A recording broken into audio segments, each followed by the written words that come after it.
ঈদ তো শুরু হয়ে যায় বেসিক্যালি চাঁদ রাত থেকেই। সেই ছোটবেলা থেকেই দেখছি যে চাঁদ রাত মানেই হচ্ছে গিয়ে আনন্দ। ঈদের দিনের জন্য রান্নাবান্নার প্রিপারেশন করা, মেহেদি বাটা, মেহেদি লাগানো সব কিছু মিলিয়ে বিশাল একটা কর্মযজ্ঞ শুরু হয়ে যায়। তো এবার আমার বাসায় তেমন কোনো কর্মযজ্ঞ ছিল না, মাত্র 2টা ডেজার্ট রান্না করেছি। কারণ আমি বলেছি যে আমি ঈদের দিন দুপুরবেলা যাবো হচ্ছে শ্বশুরবাড়িতে, রাতের বেলা যাবো হচ্ছে মায়ের বাড়িতে। তো আমার রান্নাবান্নার কোনো ঝামেলা নেই, তাই ভাবলাম মেহেদি দিতে চলে যাই। আমার মেয়ে মেহেদি দেয়া খুবই পছন্দ করে।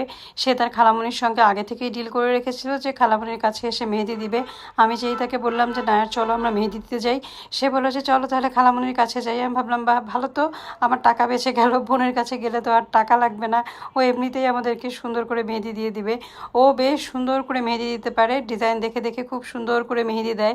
ওর হাত বেশ পাকা হয়ে গিয়েছে। তো আমিও চলে আসছি মেয়েকে নিয়ে, সাথে কিন্তু আমার ছেলেও আসছে, যেহেতু তার কাজিনরা এখানে আছে সে খেলতে পারবে এই চিন্তা করে সেও আমাদের সঙ্গে চলে আসছে। ছোটবেলা থেকে একটা জিনিস দেখতাম যে আমার হাতে মেহেদি খুব একটা লাল কখনোই হতো না। আগে যখন গাছের পাতা বেটে মেহেদি দিতাম সেগুলোও লাল হতো না, তারপরে এই যে কোন মেহেদি, এগুলো আমার হাতে খুব একটা লাল হয় না, যার কারণে আমার মেহেদি দেওয়ার ইচ্ছা একদমই হয় না।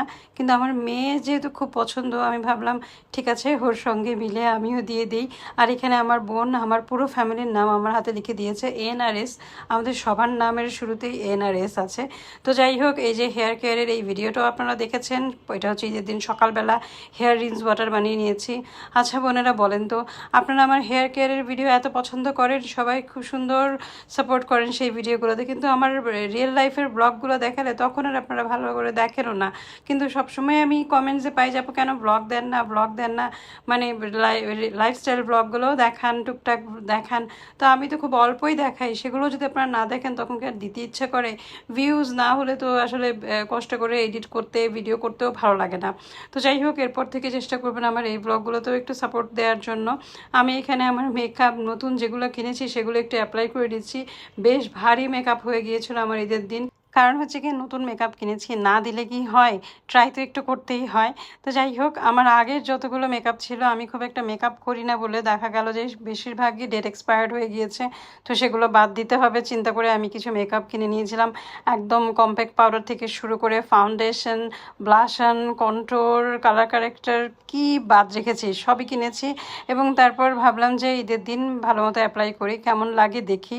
তো আমার আসলে এত ভালো আমি মেকআপ করতে পারি না, যেরকম হয়েছে আলহামদুলিল্লাহ। আমি ভাবছি যে কোনো এক কিছু মানে জগা খিচুড়ি যা পেরেছি দিয়ে নিয়েছি। এখন এই যে মেয়েকে রেডি করার পালা, ওর চুল বেঁধে দিলাম। ও চুল স্টাইল করাটা একদম পছন্দ করে না, আর হচ্ছে ভারী জামা কাপড় পরাও খুব একটা পছন্দ করে না। এই ড্রেসটা ওর খালামণি ওকে গিফট করেছে ঈদের দিন, ঈদের জন্য। আমার যে পরনের ড্রেসটা এটাও আমার বোন আমাকে গিফট করেছে। তো ওকে সবসময় সিম্পল রাখলে ও খুশি হয়। ও নিজেও একদম হেয়ার থেকে শুরু করে ওর ড্রেস আপ সব কিছু ও সিম্পল। ও সাজগুজও খুব একটা পছন্দ করে না, সব কিছুতে তার সিম্পল হওয়া চাই। তো যাই হোক, আমি এই জন্য হালকা পাতলা ড্রেস আপই ওকে করাই। ওর জন্য কোনো পার্টি ড্রেস কিনলে সব পরে থাকে, এই জন্য আমি গত 2 বছর ধরে কোনো পার্টি ড্রেস কিনি না। আমার বোনকেও বলে দিই যে যা গিফট করবি সিম্পল ড্রেসের মধ্যে গিফট করবি। তো যাই হোক, এইখানে আমি হচ্ছে কি আমার ছেলেটাকে অনেকক্ষণ কষ্ট করে আমার সঙ্গে বসিয়ে কয়েকটা ছবি তুলেছিলাম। সেই ছবিগুলো আপলোড দিয়েছে, আপনারা দেখেছেন যে কি কি অবস্থা করে সে ছবি তুলে। একসাথে 4 জনের পারিবারিক ফটো তো নাই, 2 ভাই বোনের একটা ভদ্র ছবি তুলতে চেয়েছিলাম, তার জন্য আমাকে 7-8টা ক্লিক করতে হয়েছে, কিন্তু একটা ছবিও ভদ্র ওঠে নাই।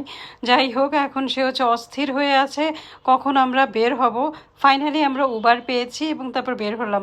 প্রায় আধা ঘন্টা চেষ্টা করার পর আমার হাজব্যান্ড ঈদের দিন উবার পেয়েছে। উবার পাওয়াটা এত কষ্টের ছিল ঈদের দিন, এরকম কখনোই হয় না। ঈদের দিন হয়তো গাড়ি কম এই কারণেই হয়েছে।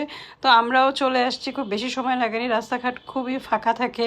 ঈদে ঢাকার এক প্রান্ত থেকে আরেক প্রান্তে আসা খুবই সহজ হয়, কিন্তু অন্য দিনগুলোতে এই জায়গাটুকু আসতে আমাদের 2 থেকে আড়াই ঘন্টা লেগে যেত।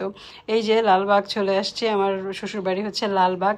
আমি বিয়ের 2 বছর আমি এখানে ছিলাম, এরপর তো উত্তরা চলে গেলাম। আর আমরা আসবো শুনে ঈদের দিন শাহিনের বাকি ভাই বোনগুলো সবাই একসাথে হয়েছে। এরকম একসাথে হওয়া খুব কমই হয় আমাদের, দেখা যায় যে কেউ না কেউ মিস থাকে। তো এবার ঈদ উপলক্ষে এবং আমরাও যাচ্ছি শুনে সবাই একসাথে হয়েছে। বাচ্চাগুলো যে কি মজা করেছে, ওরা লাফালাফি ছুটোছুটি হই হুল্লোড় করতে করতে ঈদের দিনটা কাটিয়েছে। আর এই জন্যই বেসিক্যালি নিয়ে আসা, কারণ ওদের কাজিনদের একসাথে হওয়া খুব একটা হয় না। একসাথে হলে অ্যাটলিস্ট আত্মীয়তার এই সম্পর্কটা থাকে। আর এদিকে আমরা বড়রা বসে গল্প করছিলাম।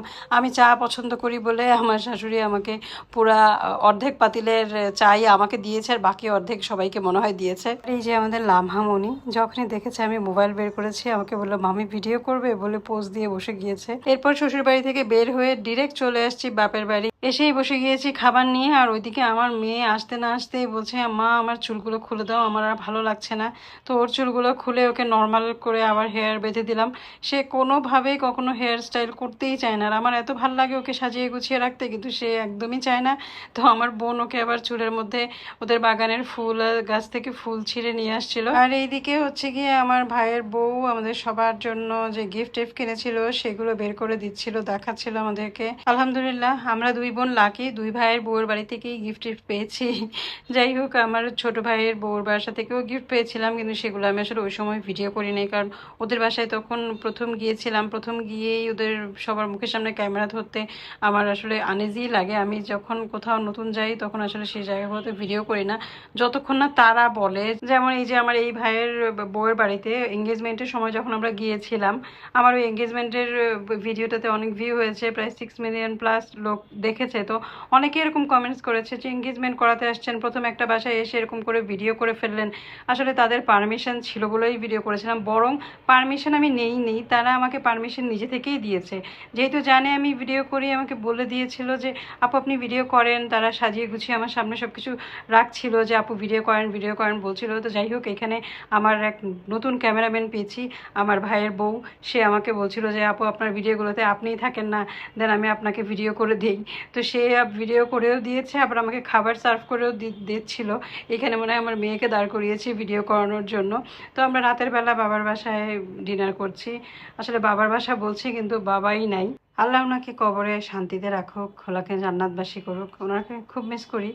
যাই হোক, ঈদের দিনের আনন্দ কিন্তু চলছিলই। এদিকে আমরা হাতে মেহেদি পরেছিলাম, মেহেদিগুলো দেখাতে বলছিল যে চলেন আপু একসাথে আমরা মেহেদি দেখাই। এখন বিদায় নেওয়ার পালা, রাত হয়ে গিয়েছিল, আমরা বাসায় চলে যাব। আর আমিও আপনাদের থেকে বিদায় নিয়ে নিচ্ছি। আপনারা ভালো থাকবেন, আমাদের জন্য দোয়া করবেন। আল্লাহ হাফেজ, ঈদ মোবারক।